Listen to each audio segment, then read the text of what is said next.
നോക്കണം സാർ, ഇനി മുതൽ എഴുതാൻ വളരെ എളുപ്പം. നിങ്ങൾ ഇതുവരെ ഉപയോഗിച്ച പേനകളെല്ലാം നിഷ്പ്രഭമാക്കിക്കൊണ്ട് ഇതാ അവതരിപ്പിക്കുന്നു ബ്രാൻഡ് ന്യൂ അപ്പോളോ പേന. അമേരിക്കയിലെ കോടീശ്വരന്മാർ മാത്രം ഉപയോഗിച്ചുകൊണ്ടിരുന്ന ഈ പേന ഇപ്പോൾ റിഡക്ഷൻ സെയിൽസിലൂടെ നിങ്ങൾക്കും ലഭ്യമാക്കിയിരിക്കുകയാണ്. വെറും 10 രൂപ മാത്രം നൽകിയാൽ മതി ഈ പേനയുടെ അകത്ത് മഷി ഉണ്ടോ എന്നറിയാൻ. ഈ പേന തുറക്കേണ്ട ആവശ്യം പോലുമില്ല. ക്യാപ്പ് തുറന്നാ മതി. പേന.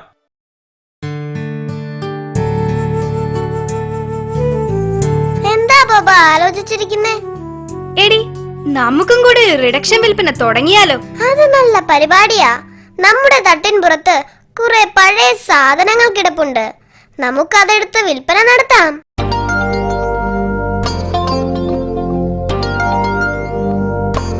കുറെ സാധനങ്ങളുണ്ട്, എല്ലാം കേടായ സാധനങ്ങളാ.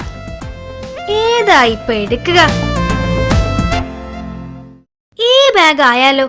ഇത് കണ്ട പുത്തൻ മാതിരിയുണ്ട്. പക്ഷെ ഇതിന്റെ മൂടും ചവിടും എല്ലാം പറഞ്ഞു കിടക്കുവാ. മുറിഞ്ഞതും പറഞ്ഞതുമൊക്കെ ഒട്ടിക്കാനാ പശ. ദേ, ഈ പശ വെച്ച് നമ്മൾ ഈ ബാഗ് അടിപൊളിയാക്കും. ഉഗ്രൻ ഐഡിയ.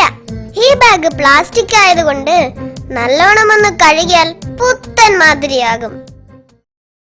ഏറ്റവും പുതിയ സാങ്കേതിക വിദ്യയായ കമ്പ്യൂട്ടർ ടെക്നോളജി ഉപയോഗിച്ച് തയ്യാറാക്കിയ ടെക്നോ ബാഗ്. അമേരിക്കയിലെ കോടീശ്വരന്മാർ മാത്രം ഉപയോഗിച്ചിരുന്ന ടെക്നോ ബാഗ് ഇപ്പോൾ ഇന്ത്യയിലെ സാധാരണക്കാർക്കും ലഭിക്കുന്നു. ആർക്കും വാങ്ങാം. പമ്പിച്ച റിഡക്ഷൻ സെയിൽസ്. ഇപ്പോൾ ഈ ബാഗ് വാങ്ങുന്നവർക്ക് വെറും 50 രൂപയ്ക്ക് ലഭിക്കുന്നതാണ്. അതെ, 50% കിഴിവ്. അത്രേ കിഴിഞ്ഞിട്ടുള്ളോ? നിങ്ങൾ എന്നാ പറ്റിപ്പാന്നോടാ? ഇത്രയും വില കുറച്ചു കൊടുക്കുന്നത് എന്നാത്തിനാ? പറ്റിപ്പോ? ഒരിക്കലുമില്ല അമ്മാവ. അടുത്ത മാസം മുതൽ ഞങ്ങളുടെ കമ്പനി ഇന്ത്യയിൽ പ്രവർത്തനം ആരംഭിക്കാൻ പോവാ. അതിന്റെ പ്രചരണത്തിനാ ഈ റിഡക്ഷൻ സെയിൽസ്. ഇനി ഈ ഒരു ബാഗ് കൂടി മാത്രമേ വിൽക്കാൻ ബാക്കിയുള്ളൂ. ആർക്കും വാങ്ങാം. വില വെറും 50 രൂപ മാത്രം. എന്നാ ആ ബാഗ് ഇങ്ങതാ. ലോകത്തെ വിലയില്ലാത്തതായി ഒരു വസ്തുവുമില്ലെന്ന് പറയുന്നത് എത്ര ശരിയാ? കിട്ടാൻ പ്രയാസമാണെന്ന് കണ്ട ചെളിയാണേലും പറയുന്ന വില കൊടുത്ത ആൾക്കാര് വാങ്ങിച്ചോളും.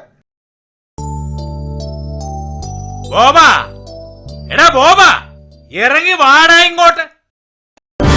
എന്നാ പറ്റിപ്പാടാ നീ എന്നോട് കാണിച്ച? ഒറ്റ ദിവസം കഴിഞ്ഞപ്പോ തന്നെ ബാഗിന്റെ മൂട് മറിഞ്ഞു പോകും. ഒരു അമേരിക്കൻ ബാഗ്. നിന്നെ ഇന്ന് ഞാൻ. സമാധാനമായിരിക്കാം മാവ.